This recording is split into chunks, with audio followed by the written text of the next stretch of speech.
అందరూ నమస్కారం. నేను మీ కొమ్మరాజు భరద్వాజ్ శర్మ. ఈ రోజు మనం శని గురించి ముఖ్యమైన కారకత్వాలు మొత్తం కూడా మనం తెలుసుకుందాం. ఈ రోజు మనం తెలుసుకునే క్లాస్ ఏంటంటే శరీరం పైన మన యొక్క శని ప్రభావం ఏ విధంగా ఉంటుంది ఈ రోజు మనం మాట్లాడుకుందాం. శరీర భాగాల పైన శని ప్రభావం.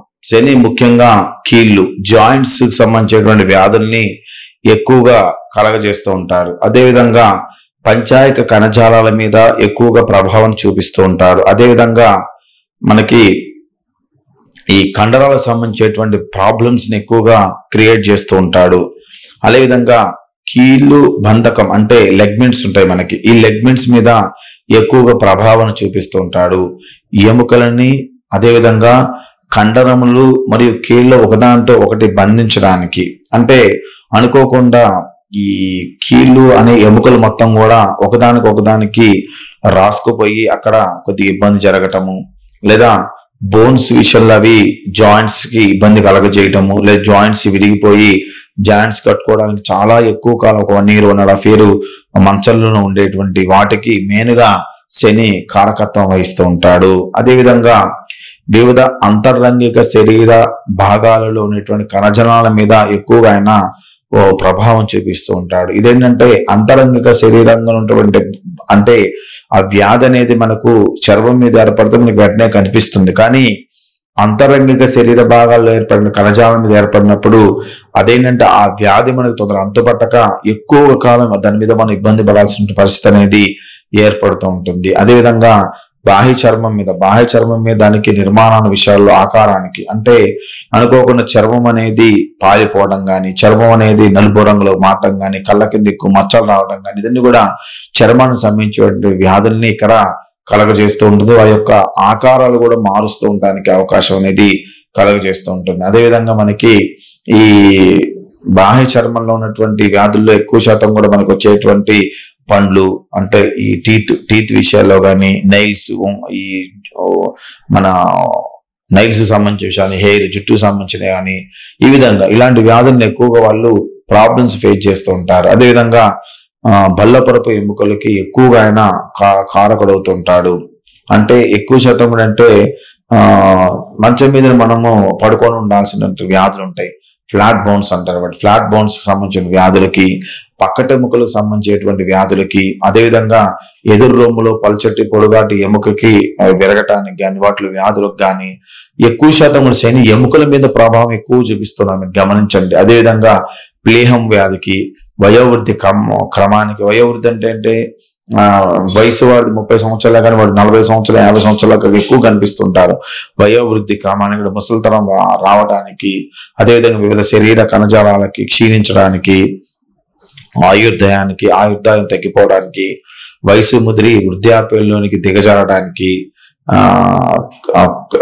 వృద్ధాప్యంలో ఉండి అనారోగ్యాలు పాలవటానికి, అదేవిధంగా వ్యతిరేకమైనటువంటి మానసిక వ్యవస్థ ఏర్పడటానికి, కుంగిపోవటానికి, డిప్రెషన్కి వెళ్ళడానికి, అసాధారణ లైంగిక అధిక్యతలు జరగటానికి. అసాధారణ లైంగిక అధిక్యతలు అంటే అనుకోకుండా సెక్సువల్ పర్ఫార్మెన్స్ లో కొన్ని ప్రాబ్లమ్స్ క్రియేట్ చేసుకోవడానికి, శరీరాలు ఏ భాగాలైనా సరే ఏదైనా జబ్బు దీర్ఘకాలం ఉండటానికి, అంటే లాంగ్ లెంత్ ఎక్కువ కాలం ఉంటుంది, లాంగ్ స్టాండింగ్ ఫ్యూచర్స్ సంబంధించేటువంటి హెల్త్ జబ్బులకి ఆయన ముఖ్యమైనటువంటి కారకత్వం వహిస్తున్నాడు శని.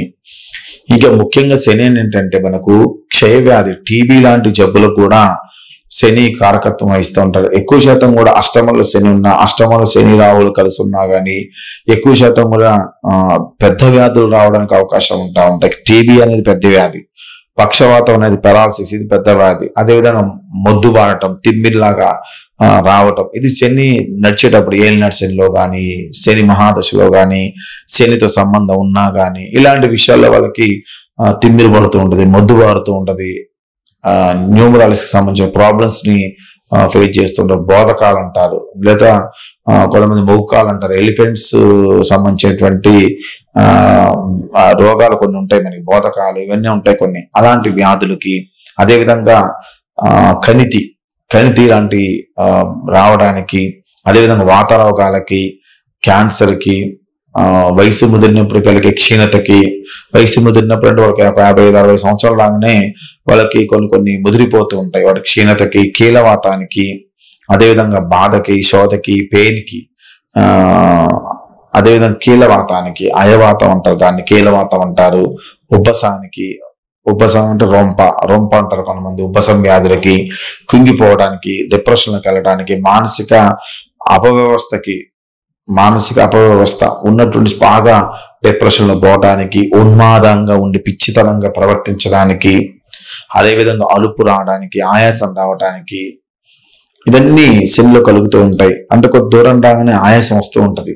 ఇలాంటి వాటికి ఇంతకుముందు బాగా నడుస్తారు, శని దశ రాగానే అంతగా నడవలేరు, ఆయాసం కలుగుతుండే కొన్ని జాతకాలు జరుగుతూ ఉంటాయి. అదేవిధంగా కాళ్ళకి మరి పాదాలకు గాయాలు కావడానికి, కాళ్ళకి పాదాల గాయాలు ఎక్కువ కాలం వాటిని సఫర్ అవ్వడానికి, తగ్గని రోగాలు, అది మన బాడీలో ఒక రోగం కనిపిస్తూ ఉంటుంది కానీ అది దాన్ని అంతుబట్టని రోగంగా కనిపిస్తుంది. తగ్గని రోగాలకి, కుంటితనానికి, అనుకోకుండా ప్రమాదాలు జరిగి కాళ్ళు చేతులు విరిగిపోయి కుంటితనంతో అవయవ లోపం ఏర్పడటానికి, నష్టపడే అంగాలకి, అదేవిధంగా అంగచ్ఛేదనకి, అదేవిధంగా గోళ్ళ వ్యాధులకి, గోళ్ళల్లో పుచ్చిపోయి గోళ్ళ నుంచి వ్యాధులు కలిగి దానిలో చీములు కాటు కొన్ని వ్యాధులు ఉంటాయి గోళ్ళ వ్యాధులకి, నెక్స్ట్ పిప్పు పన్నుకి, నెక్స్ట్ ప్లేహపు వ్యాధులు, డయాలసిస్ ఆఫ్ ప్లేన్ అంటారు. అంటే డయాలసిస్ అంటే మనకు బాడీలో ఏంటంటే రక్తం అనేది శుద్ధి అవుతూ ఉండాలి కానీ రక్తం శుద్ధి కాకుండా కొన్ని వ్యాధులు క్రియేట్ చేస్తాయి. ప్లేహ వ్యాధులకి సంబంధించిన వాటికి, కాలేయ వ్యాధికి, లివర్ వ్యాధులకి, క్రోగంధికి,